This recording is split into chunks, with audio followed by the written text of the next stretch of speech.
Hi, welcome.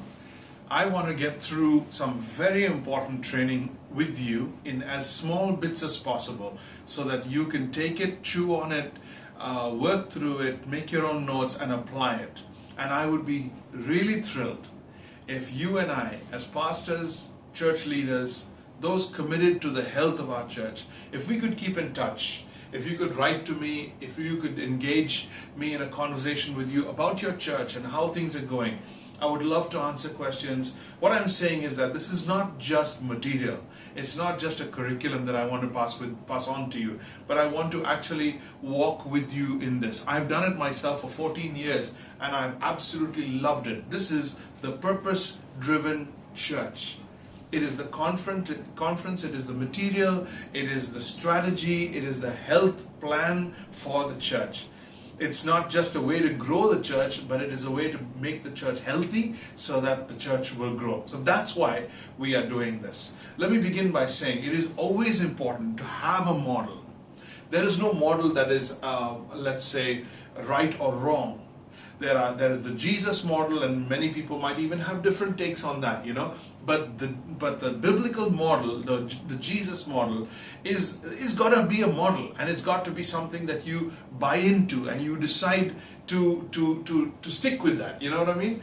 So, like for instance, if you are going to ride a cycle, you have to pick one cycle, you have to get on it, and you can ride it. If you ride two cycles, that's a circus. You don't want to go down that track. So we got to pick something, and if you're going to partner with me, then we're going to do this together. And I want to take you through this training. So this is the introduction basically to the purpose-driven church, and we call this the essentials. The essentials are 8 modules, and I'm going to break that up even further into smaller bits to take you right through to the end, taking your people from the time they walk into your church all the way through to the time that they're living on mission for God. Okay, let's get started. We have also sent you the notes, the Purpose-Driven Church notes, and you can follow with me as you fill out the notes over there. Okay, it's very important that you do have the notes, so write to us and we will be able to send that to you. All right, building a purpose-driven church. How do you get started? Everybody wants to know how to grow a church or what will grow a healthy church. But that's a wrong question. And if you ask a wrong question, you're going to get a wrong answer. So the right question is, write this down, the right question is, what is keeping my church from growing? What is keeping my church from growing? Because church growth is living. Because the church is an organism. And anything that is living is going to grow. You don't have to make something grow. It is going to grow. So the question is, what is keeping something from growing? What is stopping, or what is the hurdle for growth? Write this down if you can. Growth comes from health. Growth comes from health. Let me just drop this out and show you this. Growth, if you want in terms of health or natural, growth comes from health. In terms of nature, in terms of natural processes, when something is healthy, you see growth. Growth comes from health. It doesn't come from any kind of special, methods or whatever. If something is living, it's going to grow. And it's going to keep growing if it is healthy. So for a church, which is a living organism, to grow, it needs to be healthy. So the real question you and I got to ask is my church healthy? How do I assess that my church is healthy? How can I be sure? How can I teach others to grow the church in a healthy way? And the answer to that is that health comes from balance. Health comes from balance. You have to understand that the things that are required for growth, for health, have to be given in balance. Growth, for a plant, you need sunshine, just the right amount. You need water, just the right amount. You need air, you need an environment, what we call climate, just the right amount. So we talk about balance when it comes to growth. Let's go over that again. If something is living, it's going to grow. So you don't make something grow. You ask the question, what is stopping it from growing? If something is being stopped from growth, it is a health issue. So the answer to growth is health. Growth comes from health. And health comes from balance. Health comes from balance. Churches are very interesting.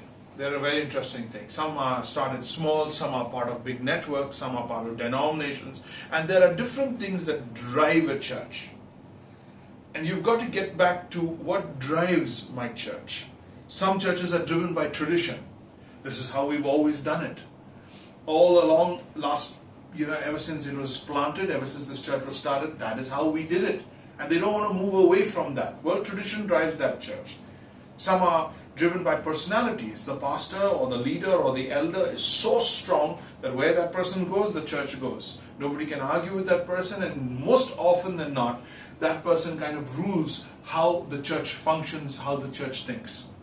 Some churches are driven by finances, and the administrator basically decides whether a ministry is going to happen or not going to happen. And based on the income, there's going to be the expense. Based on the income and expense, we decide whether ministries function or don't function. Some churches have got buildings, and based on the building, you decide the purposes of the church. You do programs according to the building. Everything surrounds the building. The focus seems to be the maintenance of the building. But some are building driven. Some are programs driven, some are events driven. Some churches just have event after event after event, or their calendar is filled with programs and different kinds of get-togethers, and people are tired running to all those programs. But that's how churches are. They are driven by programs. So you can be driven by different things. Some even good things, like for instance, you could be driven by evangelism. Evangelism is a great it is the Great Commission, go into all the world and preach the gospel. However, if we are only seeking, then we're not growing anybody, and it's just that, it's all about reaching the world. Well, even that could be slightly off balance. What is the biblical alternative for all of these other things that drive our church? Let me suggest to you that it is a purpose-driven church. Because the purposes of God are eternal. The purposes of God are eternal. Proverbs chapter 19 verse 21 says, "Many are the plans in a man's heart, but it is the Lord's purpose that prevails." Many in the other plans of a man's heart, but it is the Lord's purpose that prevails. Matthew chapter 16 verse 18 says, "I will build my church, and the gates of hell shall not be able to prevail against it." So God is very clear about that. Jesus has promised to build his church, and his church's purposes are endless, eternal, and without opposition. So when a church is purpose driven, it is not part of a denomination, it's not part of any kind of a strategy. It is basically saying, what are the purposes of God? We are going to apply everything around those purposes. Whatever we do, we're going to do it around those purposes. We're going to do it for those purposes. Are we taking on a new staff? It's going to be purpose driven. Are we taking on a new direction for the church? It's going to be purpose driven. Are we going to plan the calendar? It's going to be purpose driven. Everything is going to be around the purposes of God. That's how you also know that you're being obedient. And if you're being obedient, of course, then you are being healthy. That's just an introduction to get you started and thinking, my dear brothers and sisters, about how your church can be healthy. Okay? If you're going to be a purpose-driven church or a healthy church, an obedient church, then you have to be a church that's balanced on the purposes of God. So let's get into the purposes of God in the next section, and let's begin to see how does God define his purpose for the church in the text. God bless.